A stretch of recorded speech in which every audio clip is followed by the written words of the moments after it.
അക്കാഡമിയുടെ പുതിയ വീഡിയോയിലേക്ക് നിങ്ങൾക്ക് എവർക്കും സ്വാഗതം. എന്റെ ചാനൽ ആദ്യമായിട്ടാണ് കാണുന്നതെങ്കിൽ സബ്സ്ക്രൈബ് ചെയ്യുക. അതുപോലെ തന്നെ എന്റെ ക്ലാസ്സുകൾ ഇഷ്ടപ്പെടുകയാണെങ്കിൽ ലൈക്ക് ചെയ്യുകയും നിങ്ങളുടെ സുഹൃത്തുക്കൾക്ക് ഷെയർ ചെയ്യുകയും ചെയ്യണം. അതോടൊപ്പം തന്നെ എന്തെങ്കിലും പോസിറ്റീവായാലും നെഗറ്റീവായാലും എന്ത് കമന്റ്സ് ഉണ്ടെങ്കിലും അത് കമന്റ് ബോക്സിൽ രേഖപ്പെടുത്തുവാൻ ശ്രമിക്കുക. അപ്പോൾ നമുക്കിന്ന് ക്ലാസ്സുകളിലേക്ക് കിടക്കാം. ഇന്ന് നമ്മൾ എടുക്കാൻ പോകുന്നത് ബാങ്കിങ് ആണ്. കൊമേഴ്സ്യൽ ബാങ്കിങ് ആണ് നമ്മൾ ഇന്ന് എടുക്കുന്നത്. കൊമേഴ്സ്യൽ ബാങ്കിങ് എന്ന് പറയുന്ന ആ ടോപ്പിക് മുഴുവനായിട്ട് ഇന്നത്തെ ഒരു ക്ലാസ് കൊണ്ട് നമുക്ക് എടുത്ത് തീർക്കാൻ സാധിക്കുകയില്ല. അതിനാൽ തന്നെ നമുക്ക് പല വീഡിയോകളായിട്ട് കൊമേഴ്സ്യൽ ബാങ്കിങ് പഠിക്കാം. ഇന്ന് നമ്മൾ എടുക്കുന്നത് കൊമേഴ്സ്യൽ ബാങ്കിങ്ങിന്റെ ഒറിജിനും അതുപോലെ ടൈപ്സ് ഓഫ് കൊമേഴ്സ്യൽ ബാങ്കിങ്ങുമാണ്. The term bank is derived from the Italian word banco, Latin word bankers, French word banco. All of these means bench or table. അതായത് ബാങ്ക് എന്ന വാക്ക് എവിടെ നിന്നാണ് ഡിറൈവ് ചെയ്തിരിക്കുക, എവിടെ നിന്നാണ് ഉരുത്തിരിഞ്ഞ് വന്നിട്ടുള്ളത് എന്ന് ചോദിച്ചാൽ ഒരു രാജ്യത്തിൽ നിന്ന് മാത്രമല്ല പല രാജ്യങ്ങളിലെ പല വാക്കുകളിൽ നിന്ന് ഉരുത്തിരിഞ്ഞ് വന്നിട്ടുള്ളതാണ് എന്താ പറയുന്നത് ബാങ്ക് എന്നുള്ള വാക്ക്. അതായത് ബാങ്ക് എന്ന വാക്ക് ബാങ്കോ എന്ന് പറയുന്ന ഇറ്റാലിയൻ വേർഡിൽ നിന്നോ, എന്താണ് ബാങ്കോ എന്ന് പറയുന്ന ഇറ്റാലിയൻ വേർഡിൽ നിന്നോ, അല്ലെങ്കിൽ ബാങ്ക്യു എന്ന് പറയുന്ന ഫ്രഞ്ച് വേർഡിൽ നിന്നോ, ബാങ്ക്യു എന്ന് പറയുന്ന ഫ്രഞ്ച് വേർഡിൽ നിന്നോ, അതുപോലെ തന്നെ ബാങ്കസ് എന്ന് പറയുന്ന ലാറ്റിൻ വേർഡിൽ നിന്നോ, ബാങ്കസ് എന്ന് പറയുന്ന ലാറ്റിൻ വേർഡിൽ നിന്നോ, ഇതിൽ ഏതിൽ നിന്നും ആകാം ബാങ്ക് എന്ന വാക്ക് ഉരുത്തിരിഞ്ഞു വന്നിരിക്കുന്നത്. ഇതിന്റെ അർത്ഥം എന്ന് പറയുന്നത് ബെഞ്ച് എന്നാണ്. എന്താണ്? ബെഞ്ച് അല്ലെങ്കിൽ ടേബിൾ എന്നാണ്. ഈ ബാങ്കോ എന്ന് പറയുന്ന ഇറ്റാലിയൻ വേർഡിന്റെയും ബാങ്കസ് എന്ന് പറയുന്ന ലാറ്റിൻ വേർഡിന്റെയും ബാങ്ക്യു എന്ന് പറയുന്ന ഫ്രഞ്ച് വേർഡിന്റെയും അർത്ഥം എന്ന് പറയുന്നത് ബെഞ്ച് അല്ലെങ്കിൽ മേശ എന്നാണ്. അതായത് ബെഞ്ച് ഓർ ടേബിൾ എന്നാണ്. അതായത് ആദ്യ കാലഘട്ടങ്ങളിൽ എന്താണ് ബെഞ്ചുകളിൽ ഇരുന്നാണ് പണവ്യാപാരങ്ങൾ നടത്തിയിരുന്നത്. അതുകൊണ്ട് തന്നെയാണ് ഈ ബെഞ്ച് എന്ന അർത്ഥം വരുന്ന ഈ വാക്കുകളിൽ നിന്ന് ബാങ്ക് എന്ന വാക്ക് ഉരുത്തിരിഞ്ഞു വന്നത് അല്ലെങ്കിൽ ഡിറൈവ് ചെയ്ത് വന്നത്. അതുപോലെ തന്നെ better terms bank is derived from German word bank, which means heap of money, which signifies a joint stock fund or common fund raised from larger number of members from public. അതല്ലെങ്കിൽ എന്താണ് bank എന്ന വാക്ക് German ബാങ്കായ bank, spelling BANCK ആണ്, അല്ലാണ്ട് BANK അല്ല. Bank എന്ന് പറയുന്ന വാക്കിൽ നിന്നാണ് ഉരുത്തിരിഞ്ഞു വന്നതെന്ന് പറയുന്നുണ്ട്. അതായത് അതിൽ നിന്ന് ജർമ്മൻ വേർഡായ ബാങ്ക് എന്ന് പറയുന്ന വാക്കിൽ നിന്ന് ഡിറൈവ് ചെയ്ത വാക്കാണ് ബാങ്ക് എന്നും വേറൊരു നിഗമനമുണ്ട്. ബാങ്ക് എന്ന് പറയുന്ന ജർമ്മൻ വേർഡിന്റെ അർത്ഥം ഹീപ്പ് ഓഫ് മണി, മണിയുടെ കൂമ്പാരം എന്നാണ്, പണക്കൂമ്പാരം എന്നാണ്, അല്ലെങ്കിൽ പണക്കൂന എന്നൊക്കെ പറയാം. ഹീപ്പ് ഓഫ് മണി എന്നാണ് അതിന്റെ അർത്ഥം. അത് ഉദ്ദേശിക്കുന്നത് ജോയിന്റ് സ്റ്റോക്ക് ഫണ്ട്, അതായത് പണത്തിന്റെ ജോയിന്റ് സ്റ്റോക്ക്, അതിന്റെ സ്റ്റോക്ക്, ഫണ്ടിന്റെ ധനത്തിന്റെ സ്റ്റോക്ക് അല്ലെങ്കിൽ പൊതുവായിട്ടുള്ള ഒരു ഫണ്ട് എന്നൊക്കെ അർത്ഥം വരുന്ന അർത്ഥമാണ് ഇതിന് ഉദ്ദേശിക്കുന്നത്. അതായത് എന്താണ് common fund raised from larger number of member from പബ്ലിക്കിലെ ഒരുപാട് ആളുകളിൽ നിന്ന് റേസ് ചെയ്യപ്പെടുന്ന കോമൺ ആയിട്ടുള്ള ഫണ്ടോ അല്ലെങ്കിൽ ജോയിന്റ് സ്റ്റോക്ക് ഫണ്ടോ അതിനെയാണ് ഈ ജർമ്മൻ വേർഡായ ബാങ്ക് അർത്ഥമാക്കുന്നത്. Better terms bank is derived from the German word bank, which means heap of money, which signifies a joint stock fund or common fund raised from larger number of members from public. അപ്പൊ എന്താണ് Latin word ആയിട്ടുള്ള ബാങ്കസിൽ നിന്നോ, Italian word ആയിട്ടുള്ള ബാങ്കോയിൽ നിന്നോ, French വേർഡായ ബാങ്ക്യുവിൽ നിന്നോ, അല്ലെങ്കിൽ German വേർഡായ ബാങ്കിൽ നിന്നോ, എന്തിൽ നിന്നോ ആവാം ഈ ബാങ്ക് എന്ന വാക്ക് ഡിറൈവ് ചെയ്തിരിക്കുന്നത്. അപ്പൊ ഈ എല്ലാ വാക്കുകളും ഏതൊക്കെ രാജ്യങ്ങളിൽ നിന്നുള്ളതാണെന്നും അതിന്റെ മീനിങ്ങും നിങ്ങൾ കറക്റ്റ് ആയിട്ട് പഠിച്ചു വെക്കണം. Ancestors of modern banks. പഴയ കാലഘട്ടത്തിലുള്ള പുരാതന കാലഘട്ടത്തിലുള്ള ബാങ്കുകൾ ഏതൊക്കെയാണെന്ന് നോക്കാം. Merchant bankers, money lenders and goldsmith. അതായത് ഇന്നത്തെ കാലഘട്ടത്തിൽ കാണുന്ന ഈ ബാങ്കുകളുടെ മുൻഗാമികളായിരുന്നു merchant bankers, money lenders and goldsmith. ഇന്ന് കാണുന്ന പോലെയുള്ള കാര്യങ്ങളൊന്നുമല്ല അന്നത്തെ ബാങ്കിങ് ഇടപാടുകൾ എന്ന് പറയുന്നത്. മെർച്ചന്റ് ബാങ്കേഴ്സ് എന്ന് പറയുന്നത് കച്ചവടക്കാരാണ്. മെർച്ചന്റ് എന്ന വാക്കിൽ നിന്ന് തന്നെ നമുക്ക് മനസ്സിലാക്കാൻ സാധിക്കും അവര് കച്ചവടക്കാരായിരുന്നു, അവര് വ്യാപാരികളായിരുന്നു. ചരക്കുകളുടെ വ്യാപാരങ്ങൾ നടത്തിയിരുന്ന ആളുകളാണ് മെർച്ചന്റ് ബാങ്കേഴ്സ് എന്ന് പറയുന്നത്. അവർ എന്താന്ന് വെച്ചാല് നമ്മൾ ചരക്കുകളൊക്കെ വ്യാപാരം സ്വദേശത്തും അതുപോലെ വിദേശ വ്യാപാരത്തിലും ഏർപ്പെട്ടിരുന്നു. ആ സ്വദേശത്തും വിദേശത്തുമായിട്ടുള്ള അവരുടെ വ്യാപാരത്തിന് പുറമെ അവര് വ്യാപാരത്തിനുള്ള തുകകൾ കണ്ടെത്തുന്നതിന് വേണ്ടി മറ്റുള്ളവരിൽ നിന്ന് ധനസഹായം സ്വീകരിക്കുകയും അതുപോലെ തന്നെ എന്താണ് പണങ്ങൾ സാധാരണക്കാരായിട്ടുള്ള ആളുകൾക്ക് വ്യാപാരത്തിന് ധനസഹായങ്ങൾ നൽകുകയും ചെയ്തിരുന്നു. അങ്ങനെ ഇവര് എന്താണ് ചരക്കുകളുടെ വ്യാപാരത്തിന് വേണ്ടിയിട്ട് ധനസഹായങ്ങളൊക്കെ നൽകാൻ തുടങ്ങിയപ്പോൾ ഇവരെന്താണ് വിദേശികൾക്കും അങ്ങനെ സഹായങ്ങൾ നൽകാൻ തുടങ്ങി. അങ്ങനെ വിദേശ വ്യാപാരത്തിന് സഹായങ്ങൾ നൽകുന്ന ധനസഹായം നൽകുന്ന ആളുകളായി മാറി. അങ്ങനെയുള്ള ആളുകളാണ് മെർച്ചന്റ് ബാങ്കേഴ്സ് എന്ന് പറയുന്നത്. അതാണ് ഇന്ന് കാണുന്ന മെർച്ചന്റ് ബാങ്കുകളുടെ പൂർവ്വ കാലഘട്ടം എന്ന് പറയുന്നതാണ് ഇങ്ങനത്തെ മെർച്ചന്റ് ബാങ്കേഴ്സ് എന്ന് പറയുന്നത്. അപ്പൊ ആധുനിക കാലത്തെ ആധുനിക ബാങ്കുകളുടെ വികസനത്തിന് അല്ലെങ്കിൽ ആ വളരെ പ്രധാനപ്പെട്ട സംഭാവനകൾ തന്നെ പുരാതനത്തെ മെർച്ചന്റ് ബാങ്കേഴ്സ് നൽകിയിരുന്നു. അടുത്തത് ആരാണ്? മണി ലെൻഡേഴ്സ്. മണി ലെൻഡേഴ്സ് എന്ന് വെച്ചാൽ പണമിടപാടുകാർ എന്താ ചെയ്തിരുന്നെന്ന് വെച്ചിട്ടുണ്ടെങ്കിൽ അവരെന്താന്ന് വെച്ചിട്ടുണ്ടെങ്കിൽ ആവശ്യക്കാർക്ക് നമ്മൾക്ക് ആവശ്യമുള്ള ആളുകൾക്ക് കൂടിയ പലിശയ്ക്ക് വായ്പകൾ നൽകിയിരുന്നു. അപ്പൊ ഇവരുടെ കയ്യിൽ പലിശ പണമില്ലാതെ വരുമ്പോൾ ഇവരെന്താ ചെയ്യാന്ന് വെച്ചാല് കുറഞ്ഞ പലിശയ്ക്ക് വായ്പകൾ കിട്ടുന്ന സ്ഥലത്ത് നിന്നും വായ്പകൾ വാങ്ങി കൂടിയ പലിശയ്ക്ക് മറ്റുള്ള ആളുകൾക്ക് വായ്പകൾ നൽകിക്കൊണ്ടിരുന്നു. അപ്പൊ ഇതെന്താണ് ചെയ്തിരുന്നത്? ഇപ്പോൾ ഇന്ന് കാണുന്ന ബാങ്കിങ്ങിന്റെ അതായത് ഇന്ന് എന്താണ് കുറഞ്ഞ പലിശയ്ക്ക് ഡെപ്പോസിറ്റുകൾ വാങ്ങി കൂടിയ പലിശയ്ക്ക് വായ്പകൾ നൽകുകയാണ് എന്താ ആധുനിക ബാങ്കിങ് സമ്പ്രദായം എന്ന് പറയുന്നത്. അപ്പൊ അവരുടെ ബാങ്കിങ് പ്രവർത്തനങ്ങളെ അടിസ്ഥാന തത്വം എന്ന് പറയുന്നത് ഈ മണി ലെൻഡേഴ്സ് ആണ്.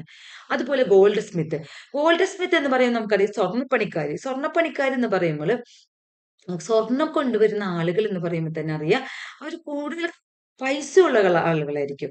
അപ്പൊ അവരുടെ അടുത്ത് നിന്ന് ആളുകൾക്ക് ട്രസ്റ്റ് ഉണ്ടായിരിക്കും. നമുക്ക് എപ്പോഴും അവരുടെ കയ്യിൽ കൂടുതൽ പൈസ ഇല്ലല്ലോ, അപ്പൊ നമ്മൾ പൈസ അവരിൽ കൊടുത്താലും നമ്മൾ പൈസ നഷ്ടപ്പെടില്ല എന്നുള്ളൊരു ട്രസ്റ്റ് ഉണ്ട്. ആ ട്രസ്റ്റ് ഉള്ള ആളുകളാണ് ഗോൾഡ് സ്മിത്ത് എന്ന് പറയുന്ന ആളുകൾ. അപ്പൊ ആളുകൾ എന്ത് ചെയ്യാന്ന് വെച്ചിട്ടുണ്ടെങ്കിൽ ആളുകൾക്ക് വിലപിടിപ്പുള്ള സാധനങ്ങൾ വീട്ടിൽ സൂക്ഷിക്കുന്നത് പോലെ ബാങ്കിൽ സൂക്ഷിക്കുന്ന പരിപാടി എന്നുള്ള ബാങ്കില്ല. അപ്പൊ എന്താ ചെയ്യാന്ന് വെച്ചാൽ നമ്മൾ ലോക്കറിലൊക്കെ സൂക്ഷിക്കുന്നത് പോലെ അങ്ങനെ സൂക്ഷിക്കുന്നതിന് വേണ്ടി ഇവരെ കയ്യിൽ കൊടുത്തു. ആരെ കയ്യിൽ? സ്വർണ്ണപ്പണിക്കാരെ കയ്യിൽ ഏൽപ്പിക്കും. ഈ സ്വർണ്ണപ്പണിക്കാരെ കയ്യിൽ ഏൽപ്പിക്കുമ്പോൾ എന്താന്ന് വെച്ചാൽ അവര് ഇന്ന സാധനം ഇപ്പൊ ഞാനൊരു ഫോർ എക്സാമ്പിൾ ആണ്, ഉള്ള സംഭവമല്ല ഞാൻ പറയുന്നത്, നമുക്ക് മനസ്സിലാവാൻ വേണ്ടിയിട്ട്. ഇപ്പൊ എന്റെ കയ്യിൽ എന്താന്ന് വെച്ചിട്ടുണ്ടെങ്കിൽ കുറച്ച് രത്നങ്ങളൊക്കെ ഉണ്ടായിരുന്നു. ഈ രത്നങ്ങൾ ഞങ്ങൾക്ക് സൂക്ഷിക്കാൻ വേറൊരു സ്ഥലമില്ല. അതായത് ഇപ്പൊ ഞാൻ ആ രത്നങ്ങൾ എന്ത് ചെയ്തു നമ്മൾ അടുത്തുള്ള ഒരു സ്വർണ്ണപ്പണിക്കാരന്റെ കയ്യിൽ ഏൽപ്പിച്ചു. ഈ സ്വർണ്ണപ്പണിക്കാരന്റെ കയ്യിൽ ഏൽപ്പിച്ചതിന് രേഖകൾക്കായിട്ട് ഇയാൾ ഒരു ചീട്ട് തരും. ഇന്ന സാധനങ്ങൾ ഇത്തരത്തിലുള്ള രത്നങ്ങൾ എന്റെ കയ്യിലുണ്ടെന്ന് പറഞ്ഞിട്ട് നമുക്ക് രേഖ തരും. രേഖകൾ ഈ ഗോൾഡ് സ്മിത്തുകൾ തന്നിരുന്നു. അപ്പൊ വിശ്വാസത കൂടി. കാരണം ഞാൻ കൊടുത്ത സാധനത്തിന് എനിക്ക് രേഖ കിട്ടുന്നുണ്ട്. അപ്പൊ ഈ സാധനം എനിക്ക് തിരിച്ചു വാങ്ങിക്കാൻ ഈ രേഖ കൊണ്ട് കാണിച്ചു കൊടുത്തിട്ടുണ്ടെങ്കിൽ ഇതെനിക്ക് തിരിച്ചു തരും. അപ്പൊ അവിടെ ഒരു വിശ്വാസത കൂടി. ഈ പറയുന്ന രേഖകളാണ് ഇന്ന് കാണപ്പെടുന്ന ബാങ്കിങ് നോട്ട്സ്. ബാങ്കിലുള്ള നമുക്ക് ഉള്ള പ്രൂഫുകളായി കാണിക്കുന്ന നോട്ടുകൾ ഉണ്ടല്ലോ, കറൻസി നോട്ടല്ല, ബാങ്കിങ് നോട്ട്സ്. അത് ഈ ഗോൾഡ് സ്മിത്തുകൾ തന്നിരുന്ന ആ രേഖകളാണ്. അതിന്റെ ഏറ്റവും ആദ്യ കാലഘട്ടത്തിൽ ഉണ്ടായിരുന്ന ഇതെന്ന് പറയുന്നത് ഗോൾഡ് സ്മിത്തുകൾ ഇങ്ങനെ കൊടുത്തുന്ന രേഖകളാണ്. അതാണ് ആദ്യത്തെ ബാങ്കിങ് നോട്ട് എന്ന് വേണമെങ്കിൽ പറയാം. അപ്പൊ ആരൊക്കെയാണ് ancestors ഓഫ് മോഡേൺ ബാങ്ക്സ് എന്ന് പറയുന്നത്? Merchant bankers, money lenders and goldsmith. ആരൊക്കെയാണ്? Merchant bankers, money lenders and goldsmith. ഇവരൊക്കെയാണ് ആധുനിക പുരാതന കാലഘട്ടത്തിലെ ബാങ്കിങ് സെക്ടറുകൾ എന്ന് പറയുന്നത്. Merchant bankers, money lenders and goldsmith. Definitions of bank. ബാങ്കിന്റെ ഡെഫിനിഷൻ എന്താണെന്ന് നോക്കാം. According to BR Act 1949, banking company is one which transacts the business of banking, which means the accepting for the purpose of lending or investment of deposits, money from the public, repayable on demand or otherwise, and withdrawable by check, draft, order or otherwise. ഈ definition പഠിക്കുന്നത് BR Act 1949 പ്രകാരമുള്ള ഡെഫിനിഷനാണ്. ഒരുപാട് definitions ബാങ്കിനെ കുറിച്ചുണ്ട്, പല വ്യക്തികളുടെ definitions ഉണ്ട്. പ്രധാനപ്പെട്ട definitions ഒക്കെ ഞാൻ ഇനി നമുക്കിപ്പോൾ തിരക്ക് പിടിച്ച് നമ്മൾ കുറച്ച് ദിവസങ്ങൾ കൊണ്ട് ക്ലാസ്സുകൾ എടുത്ത് തീർക്കേണ്ടതായിട്ടുള്ളത് കൊണ്ട് കുറേ നമുക്ക് ഇടാൻ പറ്റുന്നില്ല. അപ്പം ഞാൻ ഇതെല്ലാം കഴിഞ്ഞിട്ട് എക്സാമിന് മുമ്പായിട്ട് തന്നെ ഞാൻ പരമാവധി കുറച്ചും കൂടെ അഡീഷണൽ ക്വസ്റ്റ്യൻസ് നിങ്ങൾക്ക് തരും. ആ അഡീഷണൽ ക്വസ്റ്റ്യനൊപ്പം തന്നെ ഞാൻ ഈ ഡെഫിനേഷൻസും കൂടെ ആഡ് ചെയ്ത് നിങ്ങൾക്ക് തരാം. അപ്പൊ ബേസ് ആയിട്ടുള്ള എല്ലാ കാര്യങ്ങളും ഇപ്പൊ പഠിക്കുക. ആ നോട്ട്സ് ഞാൻ പറയുന്ന എല്ലാ നോട്ട് നിങ്ങൾ എഴുതിയെടുത്ത് പഠിക്കുക. പിന്നെ അത് കഴിഞ്ഞിട്ട് റിവിഷൻ പോലെ അഡീഷണൽ ക്വസ്റ്റ്യനും കൂടെ വരുമ്പോൾ നമുക്ക് ഫുൾ ഈ ഭാഗത്തു നിന്നുള്ള എല്ലാ കാര്യങ്ങളും നമുക്ക് കവർ ചെയ്ത് പോകാൻ പറ്റും. അപ്പൊ എന്താണ് BR ആക്ട് 1949 പ്രകാരം എന്താ പറയുന്നത്? ബാങ്ക് കമ്പനി എന്ന് പറയുന്നത് അത് ഒരു കച്ചവടമാണ്. അതെന്താണ് ഉദ്ദേശിക്കുന്നത്? കച്ചവടം. അതെന്താ ഉദ്ദേശിക്കുന്നത്? ഒരു നമ്മള് ഒരു വായ്പ കൊടുക്കുന്നതിനോ അല്ലെങ്കിൽ എന്തെങ്കിലും ഇൻവെസ്റ്റ് ചെയ്യുന്നതിനോ, അതായത് ആർക്കെങ്കിലും എന്തെങ്കിലും ലെൻഡ് ചെയ്യുന്നതിന് കൊടുക്കുന്നതിനോ അല്ലെങ്കിൽ ഇൻവെസ്റ്റ് ചെയ്യുന്നതിനോ ആയിട്ട് ഡെപ്പോസിറ്റുകൾ പബ്ലിക്കുകളിൽ നിന്ന് വാങ്ങിക്കുന്നത്. എന്താണ്? ആർക്കെങ്കിലും വെറുതെ നമ്മൾ ഡെപ്പോസിറ്റ് വാങ്ങിച്ചിങ്ങനെ സൂക്ഷിച്ചു വെക്കുന്നതല്ല ബാങ്കിങ് ബിസിനസ് എന്ന് പറയുന്നത്. ബാങ്കിങ് കമ്പനി എന്ന് പറയുന്നത് അതൊരു വ്യാപാരമാണ്. എന്ത് വ്യാപാരമാണ്? ഒരു പർപ്പസിന് വേണ്ടി, ആർക്കെങ്കിലും എന്തെങ്കിലും വായ്പകൾ കൊടുക്കുന്നതിന് വേണ്ടിയിട്ടോ അല്ലെങ്കിൽ ഇൻവെസ്റ്റ് ചെയ്യുന്നതിന് വേണ്ടിയിട്ടോ ആളുകളിൽ നിന്ന്, പബ്ലിക്കിൽ നിന്ന്, പൊതുജനങ്ങളിൽ നിന്ന് എന്താണ് പൈസകൾ ഡെപ്പോസിറ്റ് ആയിട്ട് വാങ്ങിക്കുന്നത്. ആ ഒരു ബിസിനസ്സിനെയാണ് എന്ത് പറയും? ബാങ്കിങ് ബിസിനസ് എന്ന് പറയുന്നത്. അതാണ് ബാങ്കിങ് കമ്പനി ചെയ്യുന്നത്. അങ്ങനെ വാങ്ങിക്കുന്നത് റീപേബിൾ, തിരിച്ചു കൊടുക്കണ്ടേ? നമ്മൾ ഡെപ്പോസിറ്റ് വാങ്ങിക്കുമ്പോൾ അത് തിരിച്ചു കൊടുക്കണം. എപ്പോൾ? ഓൺ ഡിമാൻഡ്, ആവശ്യം വരുമ്പോൾ. എപ്പോഴും ആവശ്യം വരുന്ന അപ്പോൾ നമ്മൾ തിരിച്ചു കൊടുക്കണം. അല്ലെങ്കിലും ആവശ്യം വരുമ്പോൾ അല്ലെങ്കിലും, ഇപ്പൊ പെട്ടെന്ന് ആവശ്യം വരുമ്പോൾ അല്ലെങ്കിൽ ഒരു ടേം ഉണ്ട്, ആ പീരീഡ് കഴിയുമ്പോൾ അങ്ങനെ അത് തിരിച്ചു കൊടുക്കണം. അതുകൂടാതെ എങ്ങനെയാണ് വിഡ്രോവബിൾ ബൈ? എങ്ങനെയാണ് വിഡ്രോവബിൾ ചെയ്യുന്നത്? ചെക്കോ ഡ്രാഫ്റ്റോ മറ്റുള്ള ഓർഡറുകളോ എന്തെങ്കിലും വഴി അത് വിഡ്രോ ചെയ്യണം. അങ്ങനെയുള്ളതിനെയാണ് ബാങ്കിങ് ബിസിനസ് എന്ന് പറയുന്നത്. അതാണ് ബാങ്കിങ് കമ്പനി ചെയ്യുന്നത്. അപ്പൊ അക്കോർഡിംഗ് ടു BR ആക്ട് ഒരു ബാങ്ക് എന്ന് പറയുന്നത് എന്താണ്? ബാങ്കിങ് കമ്പനി എന്ന് പറയുന്നത് എന്താണ്? Is one which transacts the business of banking, which means the accepting for the purpose of lending or investment of deposits money from the public. എവിടെ നിന്നാണ്? From the public. Investment from the public. എന്തിനാണ്? Repayable on demand or otherwise and withdrawable by cheque, draft, order or otherwise. അതൊന്നും കൂടെ നമുക്ക് പറയാം. Banking company എന്ന് പറയുന്നത് is one which transact the business of banking business നടത്തുന്നതാണ് banking company എന്ന് പറയുന്നത്. എന്താണ് ബാങ്കിങ് കമ്പനി? എന്താണ് ബാങ്കിങ് ബിസിനസ് എന്ന് പറയുന്നത്? വിച്ച് മീൻസ്, അതെന്താണ് അർത്ഥമാക്കുന്നത്? The accepting for the purpose of lending, വായ്പകൾ കൊടുക്കുന്നതിന്, ലെൻഡ് ചെയ്യുന്നതിന് വേണ്ടിയിട്ടുള്ള ഉദ്ദേശത്തോടു കൂടി ആക്സെപ്റ്റ് ചെയ്യുന്നു. അല്ലെങ്കിൽ ഇൻവെസ്റ്റ് ചെയ്യാൻ വേണ്ടി പബ്ലിക്കിൽ നിന്ന് ആക്സെപ്റ്റ് ചെയ്യുന്നു? ഡെപ്പോസിറ്റുകൾ, നിക്ഷേപങ്ങൾ ആക്സെപ്റ്റ് ചെയ്യുന്നു. അപ്പൊ പബ്ലിക്കിൽ നിന്ന് നിക്ഷേപങ്ങൾ, വായ്പകൾ കൊടുക്കുവാനോ അല്ലെങ്കിൽ ഇൻവെസ്റ്റ്മെന്റിനോ വേണ്ടിയിട്ട് ആക്സെപ്റ്റ് ചെയ്യുന്ന ബിസിനസ്സിനെയാണ് ബാങ്കിങ് ബിസിനസ് എന്ന് പറയുന്നത്. അത് എങ്ങനെയാണ് അവർക്ക് തിരിച്ചു കൊടുക്കേണ്ടത്? തിരിച്ചു കൊടുക്കണം, വെറുതെ വാങ്ങിക്കല്ല. റീപേബിൾ ഓൺ ഡിമാൻഡിനോ അല്ലാത്ത കേസിലോ, ഇപ്പൊ FD ആണെങ്കിൽ ആ ടൈം കഴിയുമ്പോൾ, ഡിമാൻഡ് ആണെങ്കിൽ ഡിമാൻഡ് ആയിട്ടുള്ള സംഭവങ്ങൾ കഴിയുമ്പോൾ, അപ്പൊ ഡിമാൻഡ് എന്ന് വെച്ചിട്ടുണ്ടെങ്കിൽ ഇപ്പൊ ഇന്ന് നമ്മൾ ഡിമാൻഡ് ചെയ്യണമെങ്കിൽ ആ ഡിമാൻഡ് ചെയ്യുമ്പോൾ അപ്പൊ കൊടുക്കണം. കറന്റ് അക്കൗണ്ട് നമുക്കത് ഡീറ്റെയിൽ ആയിട്ട് പഠിക്കാം. അങ്ങനത്തെ ഉള്ള അക്കൗണ്ടുകൾ ഒക്കെ ആണെങ്കിൽ അപ്പൊ എപ്പോഴും വേണമെങ്കിൽ ഡിമാൻഡ് ചെയ്ത് അപ്പൊ കൊടുക്കാനുള്ളതാണ്. അതെങ്ങനെയാണ്? വിഡ്രോവബിൾ ബൈ ചെക്ക് ആവാം, അല്ലെങ്കിൽ FD റെസീപ്റ്റ് ആവാം, ഡ്രാഫ്റ്റ് ആവും, എന്തെങ്കിലും ഓർഡറുകളാവാം, എന്തും ആയിക്കോട്ടെ. അങ്ങനെ എന്തെങ്കിലും രേഖാമൂലം അത് വിഡ്രോവബിൾ ചെയ്യുന്നത് ആണ്. അങ്ങനെയുള്ള ബിസിനസ് ചെയ്യുന്ന സ്ഥാപനങ്ങളാണ് ബാങ്ക് എന്ന് പറയുന്നത്. Banking company is one which transacts the business of banking, which means the accepting for the purpose of lending or investment of deposits money from the public, repayable on demand or otherwise, and withdrawable by check, draft, order or otherwise. അപ്പൊ definition പഠിച്ചില്ലേ? നിങ്ങൾ നന്നായിട്ട് പഠിക്കാം. ഇനി നമുക്ക് types of banking പഠിക്കാം. ഇനി നമുക്ക് ശരിക്കും പറഞ്ഞാൽ കുറെ കാര്യങ്ങളും കൂടെ പഠിക്കാനുണ്ട്.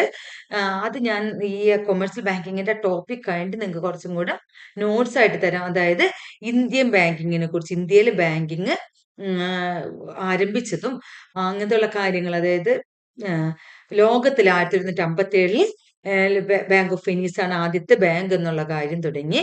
ഇന്ത്യയിലെ ബാങ്ക് ഓഫ് ഹിന്ദുസ്ഥാൻ 1770 ആരംഭിച്ച് അങ്ങനെയുള്ള എല്ലാ കാര്യങ്ങളും നമുക്ക് പഠിക്കാം. അത് ഞാനൊരു ക്വസ്റ്റ്യൻ ആൻസർ പാറ്റേണിൽ തരാമെന്ന് വെച്ചിട്ടാണ് ഞാൻ ക്ലാസ് ആയിട്ട് ഞാൻ എടുക്കാഞ്ഞത്. അപ്പൊ നമുക്കിപ്പോ ടൈപ്സ് ഓഫ് ബാങ്ക് എന്ന് ഇന്നത്തെ ദിവസം പഠിച്ചു പോകാം. അങ്ങനെ നമുക്കതെല്ലാം കഴിഞ്ഞിട്ട് നമുക്ക് ക്വസ്റ്റ്യൻ ആൻസർ ആയിട്ട് നമുക്കതെല്ലാം പഠിക്കാം കേട്ടോ. അപ്പൊ എന്താണ് ടൈപ്സ് ഓഫ് ബാങ്കിങ്, അതായത് ബാങ്കിങ് പല ടൈപ്പിലുള്ള ബാങ്കിങ്ങുകളുണ്ട്. എന്തൊക്കെയാണ് ആ ടൈപ്സ് എന്ന് നോക്കാം. അത് എവിടെയൊക്കെയാണ്, അല്ലെങ്കിൽ എന്താണ് അതിന്റെ പ്രവർത്തനങ്ങൾ എന്നുള്ള കാര്യങ്ങൾ നമുക്ക് ഇന്ന് പഠിക്കാം. ടൈപ്സ് ഓഫ് ബാങ്കിങ്ങിൽ ഒന്നാമത്തെ യൂണിറ്റ് ബാങ്കിങ്. എന്താണ് യൂണിറ്റ് ബാങ്കിങ്? രണ്ട് ബ്രാഞ്ച് ബാങ്കിങ്, രണ്ടാമത്തെ ബ്രാഞ്ച് ബാങ്കിങ്. മൂന്നാമത്തെ correspondent banking. 4 group banking. 5 chain banking. 6 mixed banking. 1 unit banking, 2 branch banking, 3 correspondent banking, 4 group banking, 5 chain banking, 6 mixed banking. ഇതാണ് പ്രധാനപ്പെട്ടത്. ഇതിൽ മിക്സഡ് ബാങ്കും വരുമ്പോൾ ഡെപ്പോസിറ്റ് ബാങ്കും ഇൻവെസ്റ്റ്മെന്റ് ബാങ്കും പഠിക്കണം. അത് രണ്ടിന്റെയും കൂടി ചേർന്നാലാണ് മിക്സഡ് ബാങ്കിങ് വരുന്നത്. നമ്മൾ ഇപ്പോഴത്തെ സിലബസ് പ്രകാരമുള്ള 6 ഞാൻ നിങ്ങൾക്ക് പറഞ്ഞു തരുന്നുള്ളൂ. പിന്നെയും കുറെ ബാങ്കിങ് സിസ്റ്റങ്ങളുണ്ട്. ഇപ്പൊ വെർച്വൽ ബാങ്കിങ്ങും ഓൺലൈൻ ബാങ്കിങ്ങും നമുക്ക് കുറെ ബാങ്കിങ് സിസ്റ്റങ്ങൾ വന്നിട്ടുണ്ട്.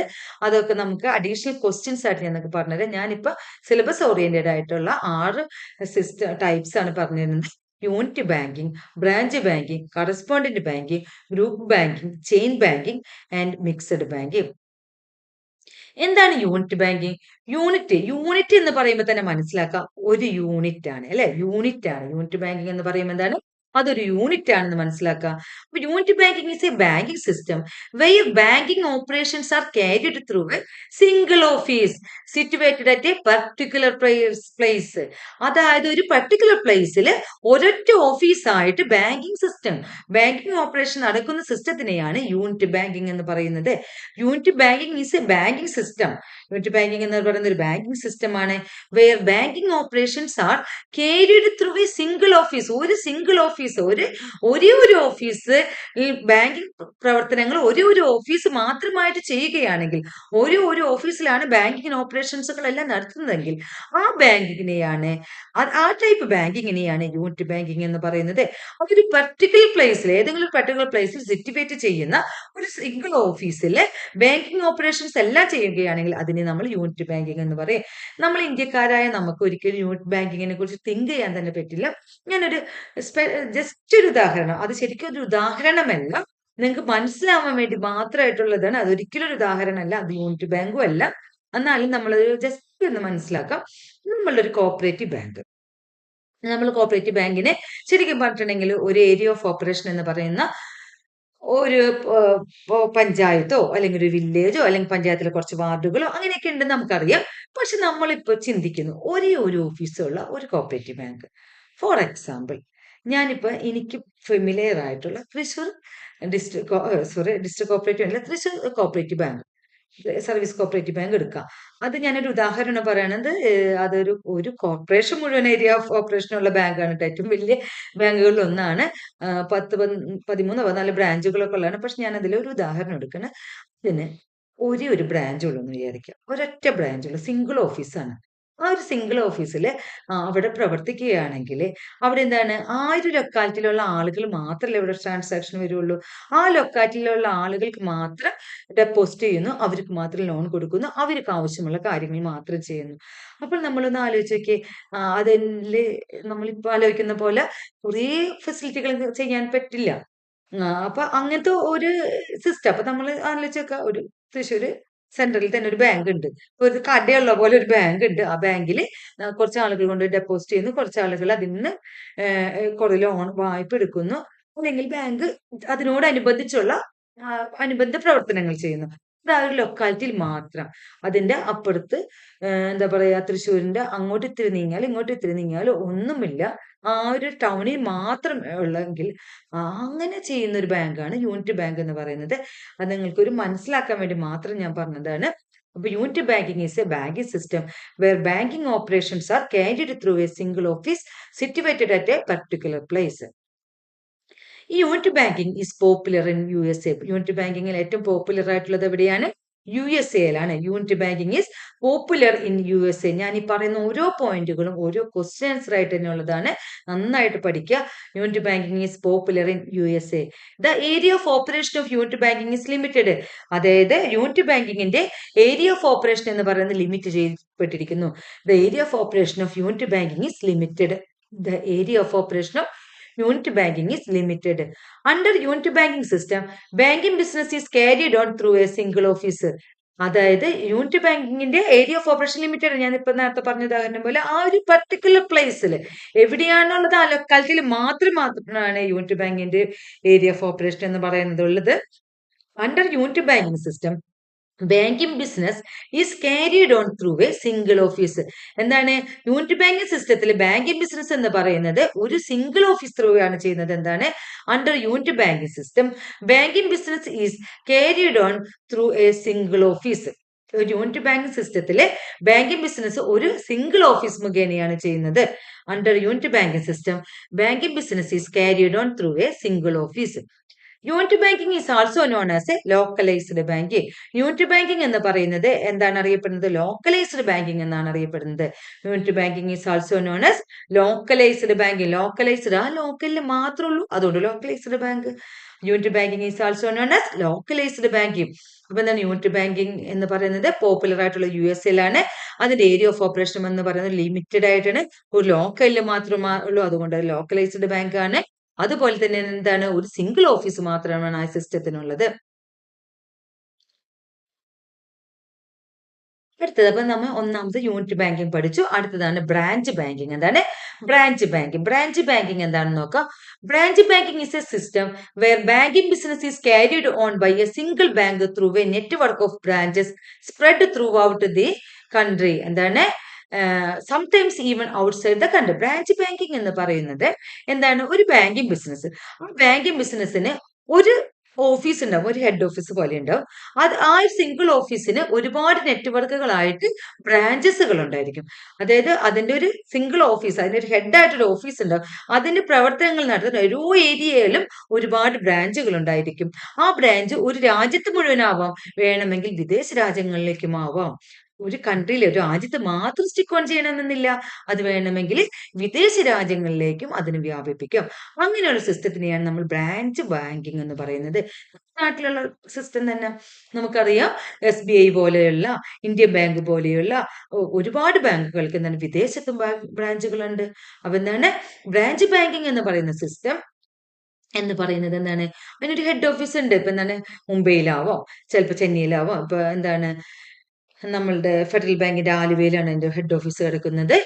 അതുപോലെ തന്നെ എന്താണ് കാത്തലിക് സിറിയൻ ബാങ്ക്, പിന്നെ സൗത്ത് ഇന്ത്യൻ ബാങ്ക് ഒക്കെ തൃശ്ശൂരാണ് ഹെഡ് ഓഫീസ് കിടക്കുന്നത്. അപ്പൊ ധനലക്ഷ്മി ബാങ്ക്, അങ്ങനെ ഓരോന്നിന്റെ എന്താണ് നമ്മളുടെ പല സ്ഥലങ്ങളിലും നമുക്ക് ഹെഡ് ഓഫീസ് എന്ന് പറയുന്നത് നമുക്ക് ഏതെങ്കിലും സ്ഥലത്തൊരു ഹെഡ് ഓഫീസ്, അതിന്റെ കുറെ ചിലപ്പോൾ റീജിയൻ ഓഫീസുകൾ ഉണ്ടാവും, കുറെ ബ്രാഞ്ച് ഓഫീസുകൾ ഉണ്ടാവും.